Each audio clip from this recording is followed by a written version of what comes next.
নমস্কার বন্ধুরা, আমি আজকে বানাচ্ছি জামাই ষষ্ঠী স্পেশাল আম দই। একদম ঘরোয়া উপায়ে, কোনো কেমিক্যাল ছাড়া। আমি এখানে একটা পাকা আম নিয়ে নিয়েছি, যে কোনো আম নেওয়া যাবে। তো আমি এখানে একটা ল্যাংড়া আম নিয়ে নিয়েছি। প্রথমে এর খোসাটা খুব ভালো মতন ছাড়িয়ে নেব। নিয়ে আমটাকে আমি টুকরো টুকরো করে নিচ্ছি। নিয়ে আমি এটাকে মিক্সার গ্রাইন্ডারে দিয়ে একটা স্মুথ পেস্ট তৈরি করে নেব। এবার আমার এটা পেস্ট করা হয়ে গেছে।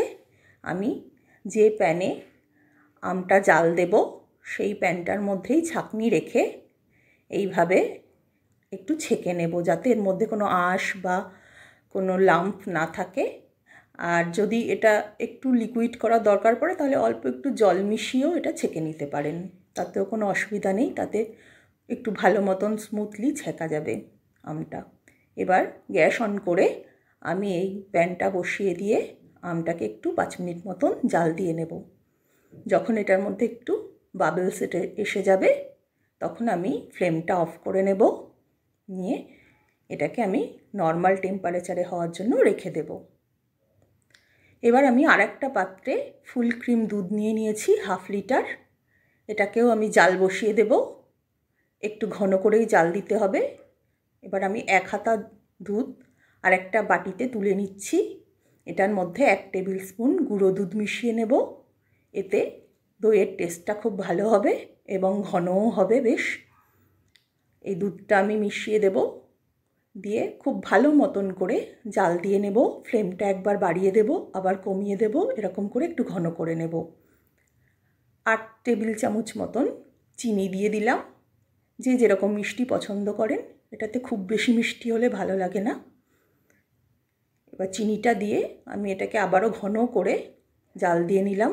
যখন বেশ ঘন হয়ে গেছে মনে হবে, তখন ফ্লেম অফ করে এই দুধটাকেও আবার একটু ঠান্ডা হওয়ার জন্য আমি জলের মধ্যে বসিয়ে রেখে দিলাম, যাতে এটা নর্মাল টেম্পারেচারে চলে আসে। আমি এখানে 1 টেবিল স্পুন টক দই নিয়ে নিয়েছি।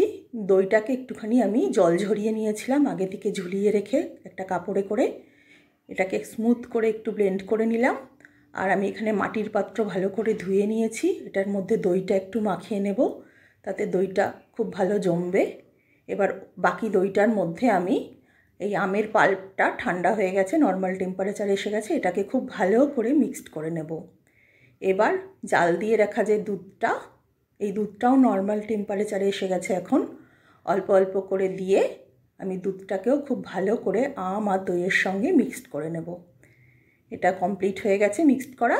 এবার আমি যে বাটিগুলো রেডি করে রেখেছি সেই বাটির মধ্যে এই পাল্পটা ঢেলে দেব। সবগুলো দেওয়া হয়ে গেছে।